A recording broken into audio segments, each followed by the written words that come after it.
여러분 시행착오라는 말을 아시죠?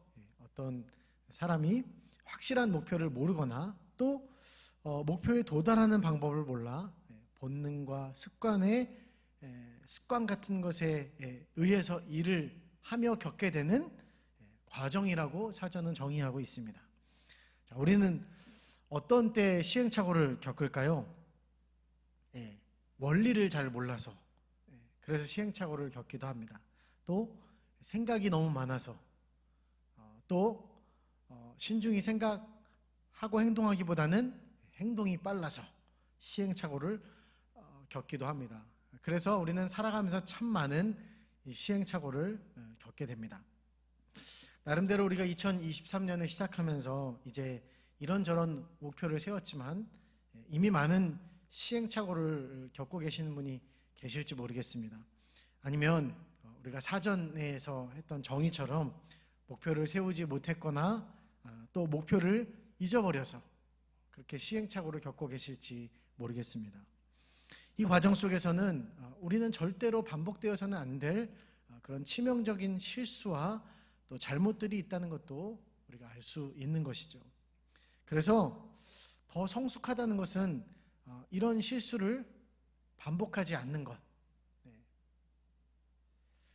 그리고 그렇게 반복하지 않으며 살아가는 지혜로운 모습이 더 성숙한 사람의 모습이 아닌가라는 생각을 해보게 됩니다. 누구나 시행착오는 있지만 그 시행착오를 잘 겪어내고 통과하고 실수를 반복하지 않는 그 사람이 지혜로운 사람이겠죠.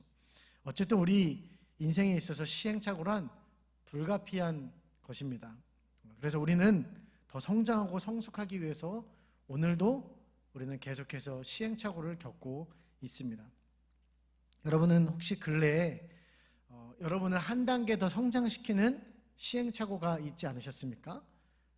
깨달았다면 그것은 우리에게 복이요, 깨닫지 못했다면 그것은 또다시 우리에게 아픔이요, 또 그것을 통과해야 될 하나의 과정이 될 것 같습니다. 바라기는 올 2023년에 우리가 시행착오를 겪게 되지만 그것을 통해서 우리가 한 단계 더 성장하고 성숙할 수 있는 귀하고 복된 해가 될 수 있기를 소망합니다.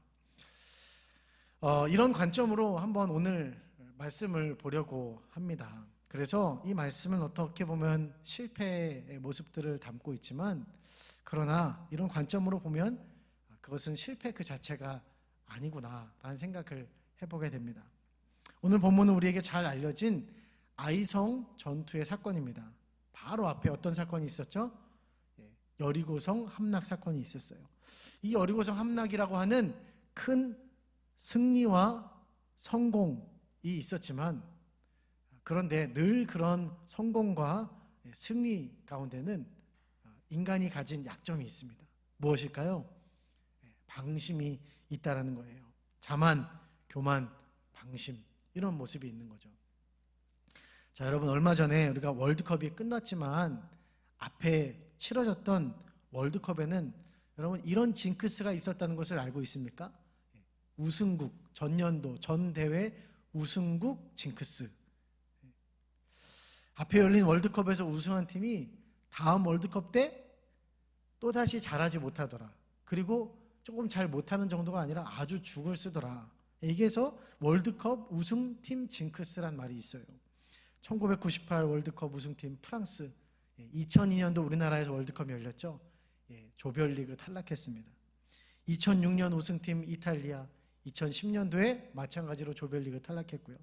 2010년도 월드컵 우승팀 스페인, 2014년에 또 조별리그 탈락했고 2014년 우승팀이 독일입니다. 2018년에 어떻게 됐을까요? 우리와 같은 조에 속해서 우리가 손흥민이 마지막에 골 넣고 관중석 비춰보는데 독일 여자 관중이 우는데 마스카라를 찌다게 치는 것 같아요. 그래서 까만색 마스카라가 또르르 이렇게 흘려지는 장면을 보면서 이 전년도 대회 우승팀이 이렇게 처참하게 무너지는 모습들을 보게 됐습니다. 왜 이런 일이 일어날까요? 엄청난 강팀인데 또 다음 대회 때도 유력한 우승 후보라고 막 이렇게 언론에서 막 떠들어대는데 왜 그들이 조별리그에서 탈락하냐는 거죠. 그 작은 방심 하나 때문에. 프로의 세계는 그런 거죠. 작은 방심 하나 때문에 차이가 갈려지는 거죠. 오늘 아이성 전투의 패배라는 실패 속에서 이런 많은 방심의 요소들, 모습들을 우리는 볼 수 있게 됩니다. 그리고 이 이스라엘 백성들이 통과해야 될 이 시행착오의 모습을 볼 수 있는 거예요. 마찬가지로 우리도 우리의 모습이 여기 있구나라는 것을 볼 수 있는 거죠. 그리고 이 이야기 속에서 오늘날 우리 교회 공동체가 겪고 있는, 그리고 결국 극복해야 될, 통과해야 될 이 시행착오의 모습을 우리는 또 발견할 수 있게 된다는 것입니다. 자, 우리 1절 말씀이죠. 다 같이 한번 읽어보시겠습니다. 시작. 이스라엘 자손들이 온전히 물건으로 말미암아 범죄하였으니 갈미의 아들 아간이 온전히 바친 물건을 가졌습니다. 여호와께서 이스라엘 자손들에게 진노하시니라. 아멘. 자, 여러분 다 아시다시피 아이성 전투 왜 패배했습니까? 본문 속에 나와 있죠. 아간의 범죄가 있었습니다. 하나님이 손대지 말라고 한 것을 그가 손을 댔어요. 근데 여러분 한번 솔직하게 말해 보시죠. 이게 개인의 범죄입니까? 아니면 공동체의 범죄입니까? 누가 나쁜 놈이죠? 오스템 2110 제가 가지고 있는 돈이 아니라서 가져보지도 못할 돈이라서 세워보지도 2115억 원. 이 횡령한 놈이 나쁜 놈입니까? 아니면 우리가 나쁜 놈입니까? 그 놈이 나쁜 놈이죠. 세상에 나쁜 놈. 그런 놈이 있나? 왜 우리가 나쁜 놈이에요? 여러분 안 그렇습니까? 흉악범. 뉴스에 나오는 흉악범을 보면서 그 사이코 같은 그 놈. 이기영 그 놈이 나쁜 놈이지. 왜 우리가 나쁜 놈이에요? 그렇죠? 라고 말할 수도 있지만, 그러나 여러분 그것은 한번 진지하게 한번 깊이 생각해 볼 문제인 것 같아요. 돈을 지나치게 사랑하는 것, 돈이 전부라고 여기게 만들어 버리는 이 풍조. 결국 이 풍조 때문에 누군가는 돈이 최고야. 그래서 더 많은 돈을, 이렇게 많은 돈을 횡령하기도 하고. 여러분 여기에 우리가 무관할까요? 이런 풍조를 만드는 것에 있어서 우리는 뭐 거기에 동조하지 않았다, 일조하지 않았을까요? 점점 더 사이코적인 사람이 그렇게 나오기까지 여러분 분명한 것은 악한 문화가 영향을 주었겠죠. 어떤 외부적인 그런 악한 문화들이 영향을 반드시 주었을 거예요. 그 폭력적이고 자극적인 것들이. 그렇다면 왜 이 세상에서 판을 쳐야 될까요? 다 같이 보니까 그것이 유행하도록 털을 마련해주는 수요가 있다는 것이죠. 수요가 있으니까 계속해서 그런 것들을 만들어내는 사람들이 있고, 만들어내니까 또 보게 되고, 기존에 봤던 게 시시해. 그러니까 더 자극적이고 더 막 쾌락적인 이런 것들을 만들어내고, 또 그것들을 보면서 이거 신선한데, 그러고 보니까 또 그것이 보편화되어지고, 정말 요즘 뭐 이런 걸 보면은 너무 폭력적이고 뭐 그런 게 너무 아무렇지 않게 우리가 쉽게 접할 수 있다는 것이죠. 여러분 우리도 다 같이 이런 것에, 이런 문화에, 이런 풍조에 일조하지 않았냐라는 것입니다. 이게 뭐 한순간에 갑자기 된 것이 아니다란 이야기인 것이죠.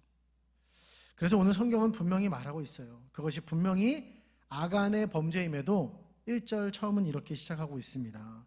이스라엘 자손들이. 무엇을 말하고 있습니까? 결코 이 범죄가 개인만의 문제가 아니라 이 사회 속에 있는 공동체적인 죄이고 책임이다라는 것을 성경은 밝히고 있는 것이에요. 여러분 로마서 5장 12절은 우리에게 이렇게 말씀하고 있죠. 이러므로 한 사람으로 말미암아 죄가 세상에 들어오고 죄로 말미암아 사망이 왔나니 이와 같이 모든 사람이 죄를 지었으므로 사망이 모든 사람에게 이르렀음이니라.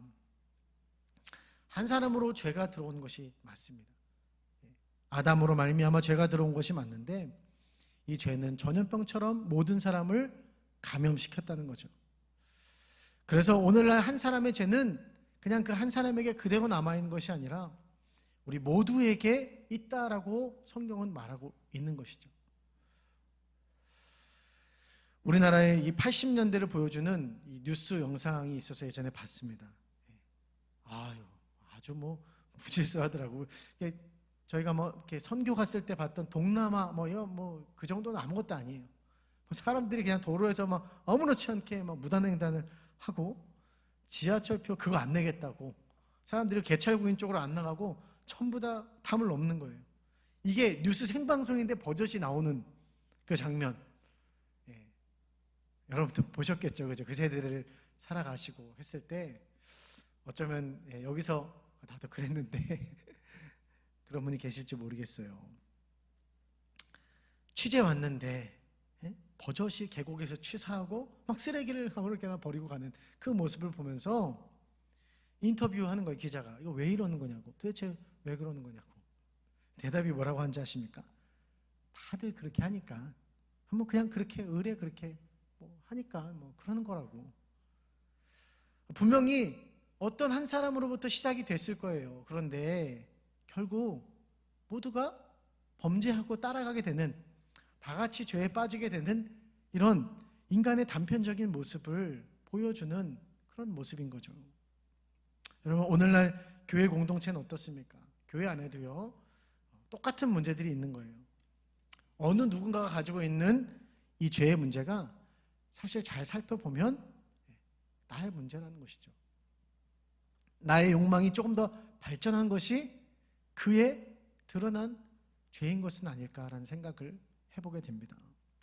덜하고 더하고 차이가 아닐까. 하나님 보실 때 그냥 똑같은 죄인이라는 것이죠.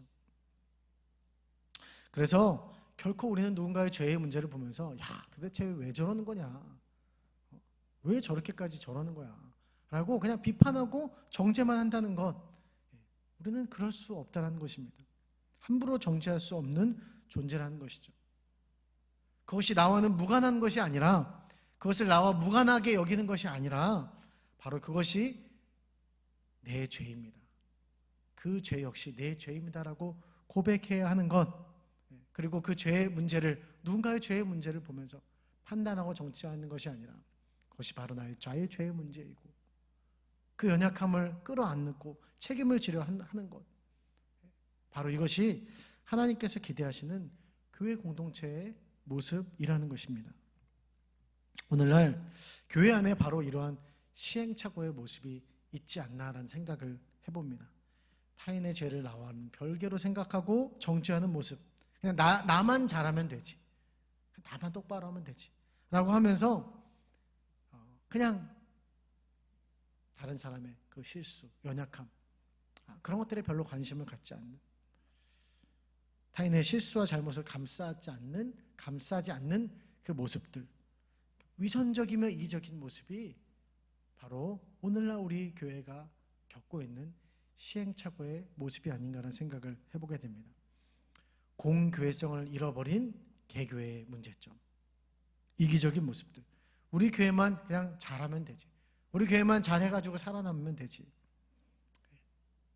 세상에 많은 교회들이 부패하고 타락해져 갔는데 그냥 한국 교회를 향한 무관심, 이런 것들이 개교회마다 있지 않냐라는 것이죠. 그러나 여러분, 어떻게 우리가 이런 것에서 자유로울 수 있겠습니까?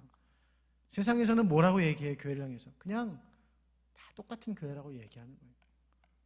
세상에 어떤 교회의 부정부패의 모습을 보여주면서 사람들이 뭐라고 평가해요?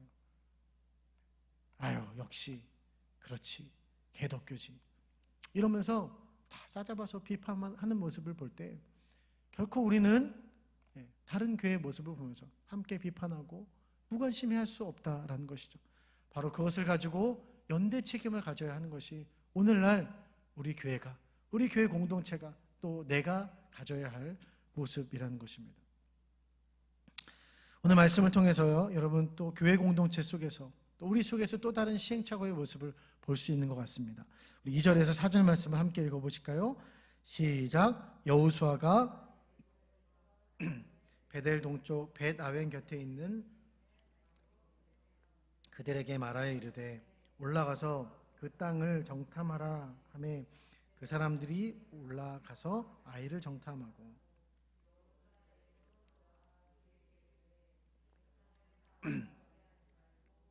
이 3천 명만 올라가서 아이를 치게 하소서.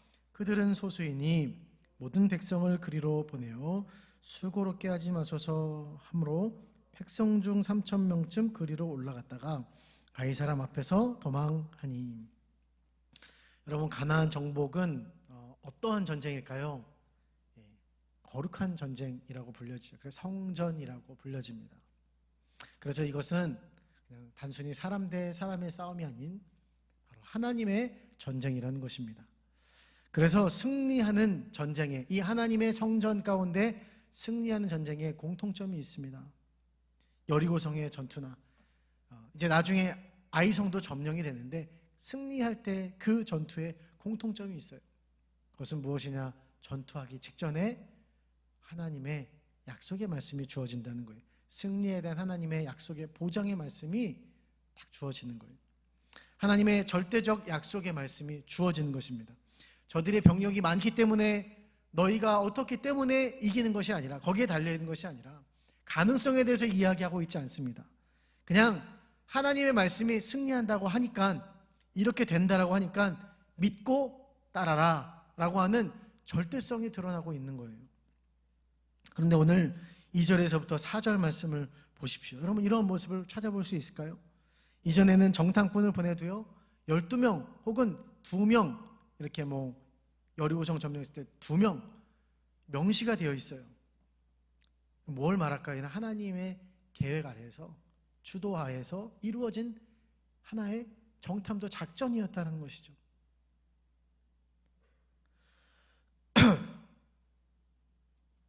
그런데 오늘 본문 속에서는요 정탐꾼의 수가 나와 있지 않습니다. 그저 뭐라고 나와 있어요? 그 사람들이 올라가서라고 나와 있어요. 이건 뭘 말할까요? 여리고도 점령했겠다. 그러니까 아이성은 별거 아니라는 거예요. 껌이다. 해볼 만하다. 인간적으로 볼 때 크게 주의를 기울이지 않아도 되는 그런 싸움이다. 이것을 계산하고 어떤 하나님의 주도하에서 이루어진 작전이 아니라 그냥 인간적인 가능성에 의해서 움직여진 것이다라는, 그 움직여진 작전이다라는 것을 말해주고 있는 단적인 예이죠. 그리고 돌아온 정탐꾼들의 보고에도 우리는 주의를 기울여야 됩니다. 그들이 돌아와서 뭐라고 말하고 있어요? 백성들을 다 올라가게 할 필요가 없다. 그저 2,000명에서 3,000명 정도만, 2,3,000명만 올라가면 될 것 같습니다. 여러분, 그들의 보고가 틀린 보고일까요? 아니요, 인간적으로 볼 때는 맞습니다. 합리적인 계산이고 보고예요. 정말 해볼 만한 전쟁이었기 때문에 총 동원을 하지 않아도 될 수 있는, 충분히 그렇게 점령할 수 있는 그런 성이었어요. 그러나 이들의 말 속에는 하나님의 절대성이 없어요. 절대성에 근거한 보고가 없습니다. 이전에 가나안 땅을 정탐했을 때 그때는 오히려 상황이 열악했죠. 그들에 비해 우리는 메뚜기와 같습니다 하는 10명의 정탐꾼이 있었지만 여호수아와 갈렙은 뭐라고 이야기해요? 하나님이 우리와 함께 하신다면 승리합니다. 저들은 우리의 밥입니다. 기생 라합의 집에 다녀온 2 정탐꾼의 보고, 그 속에는 다 하나님의 절대성에 대한 신뢰의 보고가 있었다는 것입니다. 그러나 이들의 보고에는, 오늘 야이성을 다녀온 정탐꾼들에 의한 보고에는 그냥 인간적인 계산, 합리성, 가능성만 들어있는 거죠. 거기에 대한 여호수아의 반응은 뭘까요? 여호수아가 뭐라고 말했습니까? 뭐라고 말하긴 뭐라고 아무 말도 안 했어요. 3절을 이렇게 4절에서 3절의 마지막 보고를 하고 4절로 딱 넘어갔는데 보니까요 아무 말이 없어요. 아주 부드럽게 그냥 일이 진행되어지고 있는 거예요. 그러니까 벌써 별다른 고민이 없이 그냥 이렇게 장애 없이 합리적이다, 그냥 그렇게 진행해라, 동의가 이루어졌다는 것을 알 수 있는 거죠. 무엇이 빠져 있는 거예요? 하나님의 절대성. 하나님께 이전에는 막 묻고 이런 장면들이 있는데 이게 빠져 있는 거예요. 그럼 결과가 어떻게 되었습니까? 결국 처참한 패배, 실패를 맛보았다는 거죠. 왜요? 이 전쟁은 성전이기 때문에 그럴 수밖에 없습니다. 이 실패 이후에 우리는 여호수아의 기도에도 주목을 해야 됩니다. 여러분 7절에서 8절 말씀도 함께 읽어보시겠습니다. 시작. 이르되 슬프도소이다. 주 여호와여, 요단을 건너게 하시고 우리를 아모리 사람의 손에 넘겨 멸망시키려 하셨나이까. 우리가 요단 저쪽을 만족하게 여겨 거주하였다면 좋을 뻔하였나이다. 주여, 이스라엘이 그의 원수들 앞에서 돌아섰으니 내가 무슨 말을 하오리까. 이 여호수아의 기도에 대해서 연구한 사람들의 의견이 좀 나눠지기도 합니다. 부정적으로 이렇게 해석한 사람도 있고 또 긍정적으로 해석한 사람도 있어요. 근데 결론적으로 보면요, 이 9절 말씀에 하나님의 이름, 하나님의 이름의 명예 때문에 기도하는 것을 보면 그래도 이것을 믿음의 기도로 해석하는 것이 좀 바람직하지 않나라는 생각을 좀 해볼 수 있어요. 근데 그럼에도 불구하고 좀 걸리는 말씀이 있습니다. 7절 말씀이 좀 걸려요.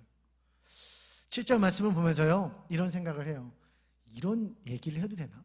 하나님 앞에서 이런 기도, 이런 발언을 해도 되나? 흔히 말하죠, 우리가 선을 넘는다. 지금 여호수아의 기도의 내용들 발언을 보니까요, 하나님께 막 얘기하는 걸 보면은 좀 선을 넘었어요. 요단 저쪽을 만족하게 여겨 거주하였다면 좋을 뻔하였나이다. 이게 무슨 말입니까, 이게 도대체? 말입니까, 방구입니까? 그죠? 여러분 한번 생각해 볼 문제가 있지 않을까요? 여호수아가 속상해서 한 말일 수도 있지만 우리도 살아가면 그런 얘기를 할 수도 있죠. 하나님을 향해서 좀 원망 섞인 어조로 말할 수 있어요. 그러나 요단을 건넌 사건이 보통 사건이 아니죠. 기적을 경험한 사건 아니겠습니까? 기적을 통해서 이 요단을 넘어오게 하신 하나님이라면, 여러분 그러면 하나님이라면 이스라엘 백성들을 죽도록 내버려 두실 하나님이신가? 여러분 그 동의가 되십니까?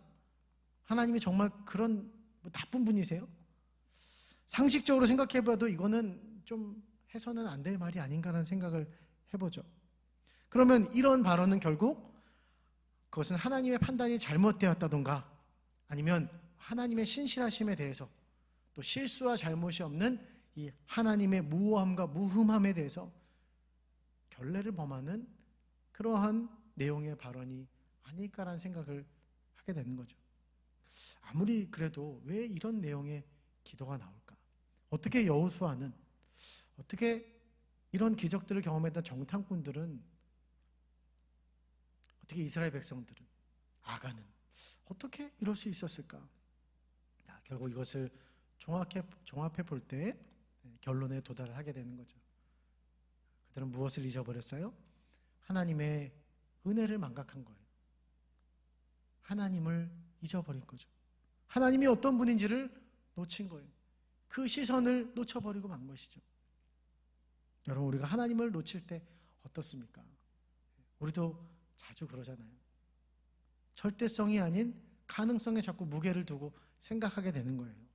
그래서 이 사람이 이렇게, 저 사람이 저렇게 말하면, 특별히 영향력 있는 사람이 이렇다 이야기하면 이리저리 사람의 말에 의해서 움직여지게 되는 거죠. 이리저리 끌려다니는 거예요. 이전까지는 막 하나님이 함께 하신다고 느꼈을 때, 하나님을 바라보았을 때는 조금 넘어질 때도 있어요. 그런데도 막 당당하고 자신 있고 괜찮았는데, 그런데 하나님을 잃어버린 순간 우리는 안 괜찮아집니다. 작은 실수에도 위축이 되는 거예요. 시행착오가 아니라 그냥 이건 하나의 과정, 성숙해는 과정이다 이렇게 여기는 게 아니라 실패 그 자체로 여기고 좌절하는 우리의 모습을 보게 되는 것이죠. 오늘날 바로 교회 공동체가 다 겪고 있는, 우리들이 겪고 있는 모습이 아닌가라는 생각을 해보게 됩니다. 그리고 하나님을 잃어버린 채 영적인 무감각함을 겪으면서 그것이 길어지면 길어질수록 어떻게 될까요? 결국 절망 속에서 헤어나올 수 없는, 돌이킬 수 없는 죄의 늪에 빠져버리는 모습을 우리가 보게 된다는 것이죠. 바로 그 늪을 우리는 이 본문 속에서 발견하게 됩니다. 그 늪에 빠진 사람, 아간인 것이죠. 어떤 이들은 이렇게 말하기도 합니다. 아, 이거 하나님 너무하신 거 아닌가? 그거 좀 훔쳤다고 그 전쟁에서 그렇게 대패하게 만들고, 야, 그것도 그 죽이는 거 보면 아간 한 명만 죽이는 게 아니죠. 일가족을 다 그냥 몰살을 시키는 거죠. 보면서 참, 하나님 너무하신 거 아니야? 오해를 할 수도 있습니다. 그러나 오늘 아간의 범죄를 보면, 그 아간이 훔친 그 내용물을 보면 이게 얼마나 참 치명적이었나라는 것을 알 수 있게 되는 거죠. 자, 오늘 아간이 훔친 내용물들을 한번 살펴보시겠습니다. 21절 말씀이요. 7장 21절 말씀 함께 읽어보시겠습니다. 시작. 시날산의 아름다운 외투 한 벌과 은 200세겔과 탐내어 가졌나이다. 보소서, 그 물건들을 내 장막 가운데 땅 속에 감추었는데 은은 그 밑에 있나이다 하더라. 아멘. 시날산 외투는 그 당시에 왕들이 입는 그런 옷이었다고 해요. 그러니까 얼마인지는 모르겠지만 어마어마하겠죠. 돈이, 값어치가 어마어마할 거예요. 은 200세겔 숨겼다라고 실토를 하는데, 그 당시 좀 봉급을 잘 받는 근로자의 1년 연봉, 봉급이 뭐냐? 은 10세겔이었다고 합니다. 그러니까 은 200세겔이라는 것은 한 20명에서 30명 되는 사람의 1년 연봉치입니다. 한 사람이 20년, 40년, 30년을 벌어야 벌 수 있는 돈인 거예요. 그러니까 얼마 정도의 가치가 되냐? 오늘날로 말하자면 22억의 가치가 된다라고 말할 수 있습니다. 금 50세겔. 얼마 정도 될까요? 돈이 460억 원의 가치라고 해요. 그러니까 이 한 사람의 횡령한 금액이 어느 정도인지 여러분 아시겠죠? 도합 482억에 옷도 치면 한 500억 되지 않을까? 우리가 상상할 수 없는 어마어마한 돈을 횡령했습니다. 여러분, 이 정도 횡령을 생각했다는 것은 아무나 할 수 있는 것도 아니고, 또 이 정도 횡령의 규모는 한순간의 실수 정도라고 치부할 수 없어요. 한순간의 결정이다라고 말할 수는 없을 것 같아요.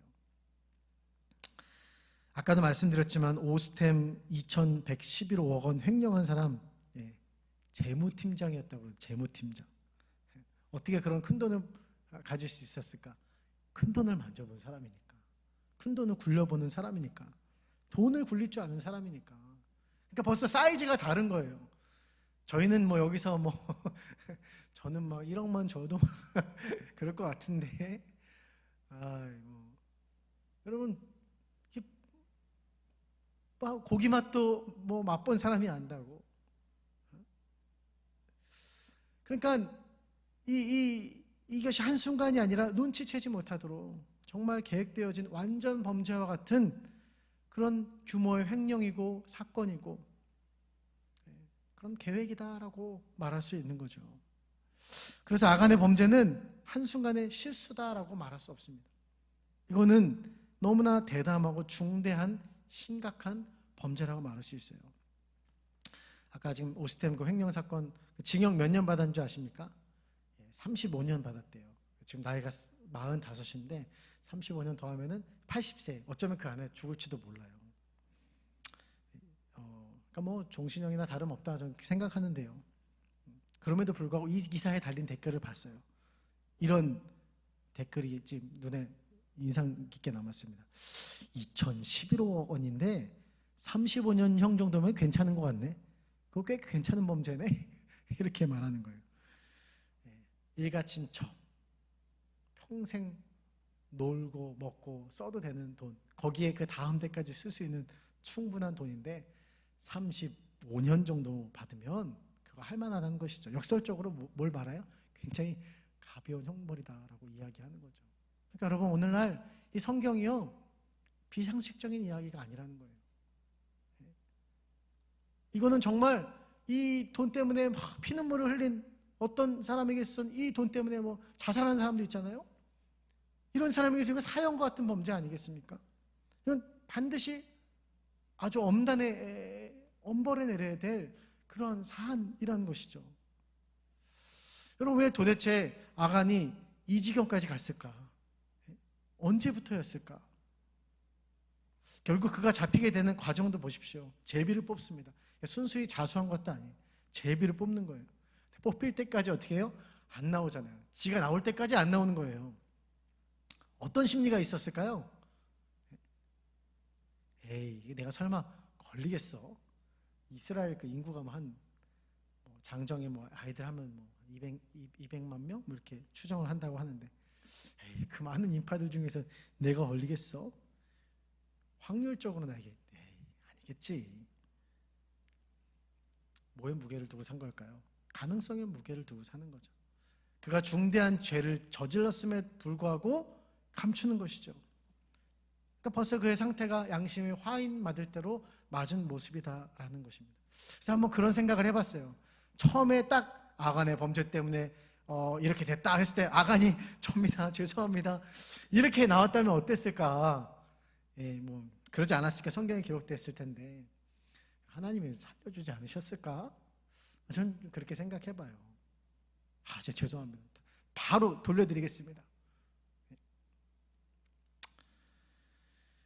그가 하나님의 절대성에 무게를 두고 살았다면, 어쩌면 그리고 그것을 의식했다면, 어찌 그가 죄를 감출 정도로 그 지경에 이르는 위치에 갔을 것이며, 그 공공연한 죄가 밝혀졌음에도 끝까지 숨길 수 있었을까?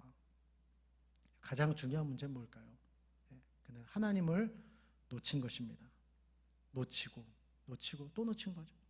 재물의 유혹이 막 오면서 하나님께 향하는 시선을 돌리는데 그게 괜찮으니까 이렇게 사는 것도 괜찮네, 맛을 보면서 계속 하나님을 놓치고 또 놓치고, 그리고 그냥 그걸 그대로 내버려둔 채 하루 이틀, 1년, 10년 그렇게 살아갔다는 거죠. 그리고 아예 기억에서 하나님을 의도적으로 지웠기 때문에 오늘 이 커다란 죄를 지은 것이 아닐까. 혹자는 또 이렇게 얘기하죠. 회개하긴 회개한 것이다, 그러나 죄는 처벌을 받은 것이다, 이렇게 얘기도 하는데, 어쨌든 중요한 것은 이 지경에 이르기까지 갔다라는 것이 아니겠습니까? 오늘 여러분의 삶은 어떻습니까? 혹시 하나님을 잊어버린 채, 그것이 불편하지 않은 채 점점 더 자연스러워지고 있는 아간의 모습과 같은 그 모습이 우리 안에 있지 않냐라는 것이죠. 오늘 말씀의 제목을 이제 시행착오라고 정했는데요, 아간의 범죄가 단순히 시행착오일 수 있을까라는 그런 어떤 여지를 드리는 것 같아서 조금 마음에 걸리는데요, 결론적으로 말하자면 당연히 그건 아니죠. 그러나 이렇게 말할 수 있을 것 같아요. 하나님께 돌이킬 수 없는, 하나님께로 돌아갈 수 없는 지경에 이르는 시행착오의 과정이 있다는 것입니다. 그렇다면 우리는 이 시행착오의 과정을 어떻게 지나가야 할까요? 그 시행착오 속에서 돌이켜 하나님께로 가면 오늘 이 사건의 결론이 이 말씀의 결론과 같이 패배와 실패의 자리였던 가이성은 다시 정복이 되는 줄 믿습니다. 그리고 그 하나님의 절대성, 하나님의 약속의 말씀은 우리에게 주어지고 다시 주어지고 갱신되어지고 회복되어진다. 할렐루야. 어찌 보면 하나님의 이 관점으로 볼 때는요, 참 마음이 아픈 사건이지만, 그러나 이 아이성의 패배의 사건은 이스라엘에게 있어서 필요한 과정이 있지 않았을까라는 생각을 해보게 돼요. 그냥 개인적인 생각입니다. 우리 인생을 볼 때, 신앙의 여정을 볼 때 정탐꾼과 여호수아, 그리고 이스라엘 공동체의 모습들이죠. 방심, 영적 무감각함, 죄에 대한 무뎌짐, 실수, 이런 시행착오는 오늘날 다 우리가 겪고 있는 문제 아니겠습니까? 그런데 중요한 것은 이 시행착오 속에서 때론 잘못된 결정도 하죠. 그리고 우리는 그때 하나님의 부재라는 위기를 겪게 되는 것입니다. 하나님과 멀어지게 되는 영적인 단절도 겪게 되는 거예요. 그러나 그 속에서 우리는 깨닫고 돌이키고 이 위기 속에서 다시 시작해야 되는 거예요. 바로 이것이 시행착오라는 과정이 가진 위기이자 곧 또 다른 기회가 아닌가라는 생각을 해보게 됩니다. 다시 하나님을 인식하고 다시 이 위기 가운데 하나님을 인식하고 하나님께 나아갈 수 있는 기회. 여러분, 왜 우리는 다시 시작해야 될까요? 그것이 아간의 길로, 아간의 범죄로 이어지지 않는 길이기 때문에, 하나님의 관계, 영원한 생명에서 끊어지지 않는 길이기 때문인 줄 믿습니다. 하나님은 이 말씀을 통해서 오늘 우리에게 다시 말씀하시는 건 아니겠어요? 오늘 말씀의 결론이라고 할 수 있을 것 같아요. 10절에도 나왔지만 우리 13절 말씀 읽어보시겠습니다. 13절 말씀이요. 시작. 너는 일어나서 백성을 거룩하게 하여 이르기를, 이스라엘의 하나님 여호와의 말씀에, 이스라엘아 너희 가운데 온전히 바친 물건이 있나니 너희가 그 온전히 바친 물건을 너희 가운데서 제하기까지는 내 원수들 앞에 능히 맞서지 못하리라. 아멘. 시행착오 속에서 실패한 이스라엘 공동체에게, 그리고 하나님의 앞에서 다소 좀 무례한 선을 넘는 발언을 쏟아내는 여호수아에게 어찌 보면 백성의 대표라고 할 수 있는 이런 대표자가 정신줄을 놓은 이 공동체, 위기의 공동체 아니겠습니까? 우리가 만약 하나님이라면 어떤 생각을 해볼 수 있을까라는 그런 생각을 한번 해보게 돼요. 광야에서도 이미 겪으셨어요. 이미 잔뜩 속을 썩였던 1세대의 이스라엘 공동체가 있어요. 그때도 하나님 참 많이 힘드셨는데, 백성을 다 진멸할까 봐 이것까지 고민하셨던 하나님인데, 근데 지금 이 세대들이 다 잘 왔는데 또 여기서 이러고 있는 모습들을 보이는 거예요. 하나님 마음이 어떠실까? 그럼에도 하나님 말씀하시는 거죠. 뭐라고 말씀하세요? 포기하고 싶어 할 만도 한데 다시 말씀하시는 거예요. 너는 어떻게 해요? 일어나서 10절에도 말씀하고 있죠. 여호수아에게 말씀하시는 거예요. 일어나라. 우리 옆 사람에게 믿음으로 선포하셨으면 좋겠습니다. 일어나십시오. 뭘 위해 일어나야 될까요? 이건 따라하지 마시고요. 거룩함을 향해 일어나야 될 줄 믿습니다. 우리 옆에 계신 분에게 거룩함을 향해 일어나십시다. 하나님의 말씀인 거예요. 하나님을 놓친 그 자리를 다시 회복하라는 거예요. 우리 안에서 다시는 반복되어져야지 말아야 될 아간의 지경에 이르기까지 심각하게 빠질 수 있는 그 범죄의 뿌리를 제거하라, 뽑아내라 라는 것입니다. 세상에 속한 것을 사랑하는 마음, 그래서 하나님 보실 때 더럽혀진 것들, 그것이 우리로 하여금 우리의 마음을 더럽혀지게 만들고 하나님께로부터 멀어지게 만드는, 하나님께 나아갈 수 없는 그 만드는 그것들을 어떻게 해라? 그것들을 제거해라. 그러기 위해서 어떻게 해야 된다? 일어나야 된다는 것입니다. 그냥 좌절만 하고, 여호수아가 어떻게 보면 막 좌절하고 한탄하고 있는 모습, 좀 속상해하고 있는 모습, 그래서 하나님 앞에 막 어떻게 보면 기도와 막 섞인 그런 기도 속에서 하나님은 말씀하시는, 그렇게만 있지 말고 어떻게 해야 될까? 말까 고민하는 것이 아니라 일어나라. 일어나면 된다. 할렐루야. 하나님 우리에게 말씀하시죠. 일어나면 된다.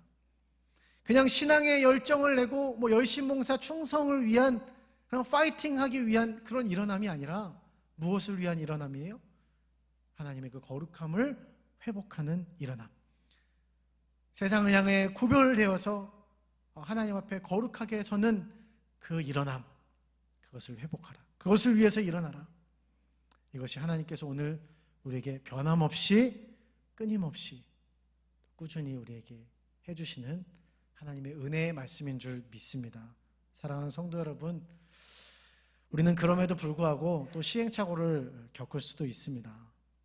그러나 우리의 끝은 결코 아간의 결론이 되어서는 안 될 줄 믿습니다. 그러기 위해서 어떻게 해야 될까요? 하나님이 기뻐하시는 거룩함으로 하나님과 교제하며 하나님과 동행하는 거룩한 승리의 삶이 될 수 있기를 예수님의 이름으로 축복합니다. 2023년이 이 시행착오가 있을 거예요. 그러나 이 시행착오 속에서도 결국은 2023년을 다 지나고 났을 때 우리가 하나님 앞에 더 거룩함을 향해서 일어났습니다. 또 실패도 했지만 그러나 하나님과 동행하기 위해서 이 거룩한 싸움을 싸웠습니다. 승리했습니다. 하나님과 참 많이 만났습니다. 하나님과 동행했습니다. 실패의 자리를 하나님께서 승리의 자리로 바꾸셨습니다. 고백할 수 있게 되어지는 이 귀한 한 해가 되어질 수 있기를 주님의 이름으로 축복합니다. 우리 함께 기도하시겠습니다.